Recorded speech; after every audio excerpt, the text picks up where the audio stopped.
Okay, so we're about to dive into one of the most incredible stories ever told. It's all about love, hard work, and just, wow, some serious betrayal. It's really a story about how far someone will go for the person they love, and the absolutely crazy price they end up paying. But let me start by asking you something. Seriously, think about it. How long would you be willing to work for free just to be with the person you love? A year? Maybe two?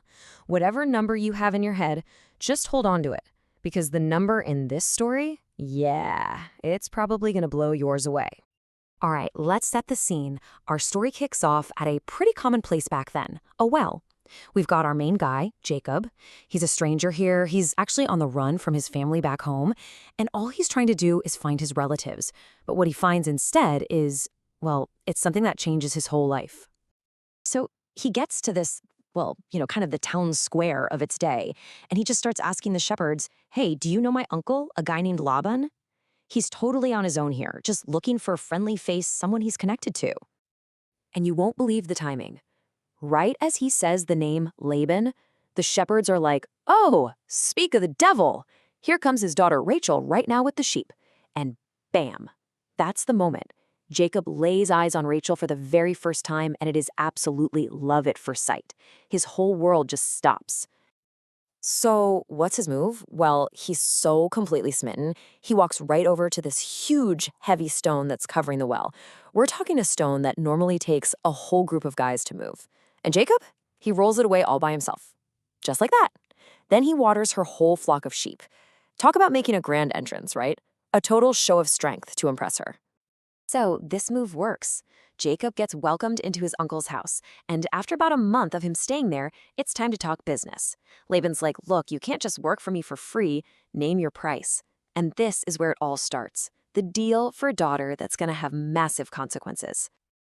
So here's the situation. Laban has two daughters. First, there's Leah.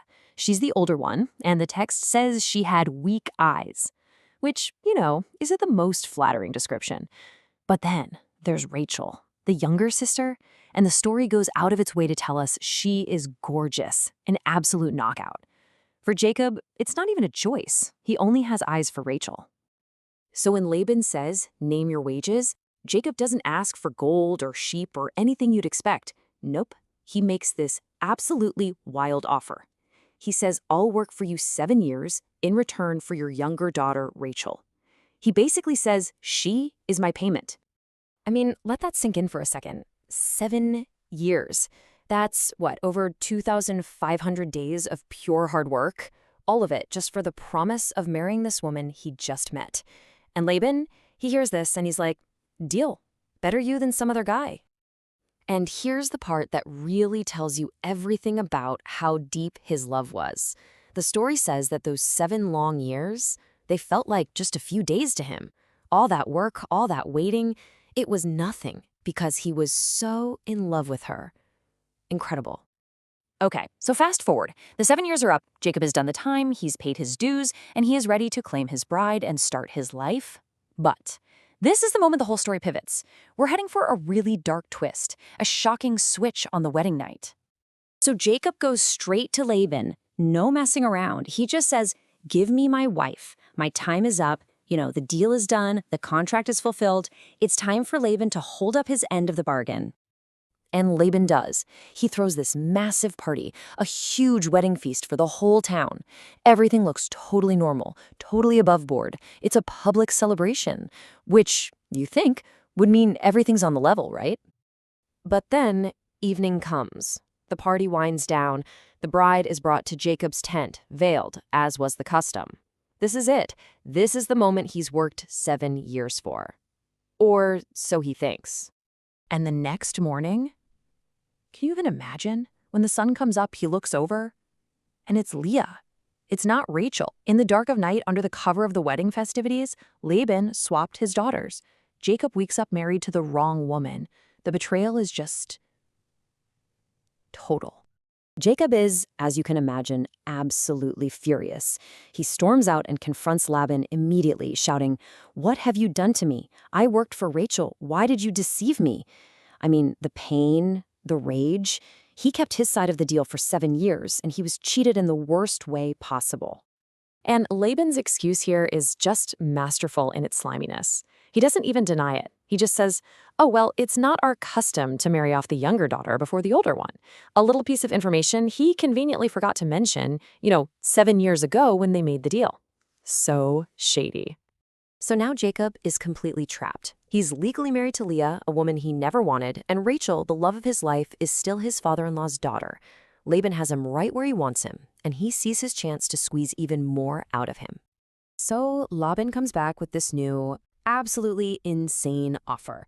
He says, okay, here's what we're going to do. You finish the traditional bridal week with Leah. After that, I'll also give you Rachel to be your wife, but you have to work for me for another 7 years. And really, what can Jacob do? He's so desperate to be with Rachel that he agrees. He actually agrees to it all. So he finishes the week with Leah, marries Rachel right after, and then starts a whole new 7-year sentence of labor. The price just doubled. And when you look at it like this, it's just staggering. That first bargain for 7 years of his life suddenly becomes a second bargain for another 7. We're talking 14 years of his life spent in servitude, all because he fell in love at that well. It's a stark reminder of how Laban just completely exploited Jacob's love. So let's just recap the final bill. The total price for Rachel was 14 years of labor. And as a bonus, he gets a second wife he never asked for, creating a super complicated and messy family situation. All thanks to one man's trickery. So in the end, Jacob gets the girl. But man, look at what it cost him. It really makes you wonder, in a situation like this, who has the real power? Is it the person with the all-consuming love? Or is it the person who's ruthless enough to use that love as a weapon?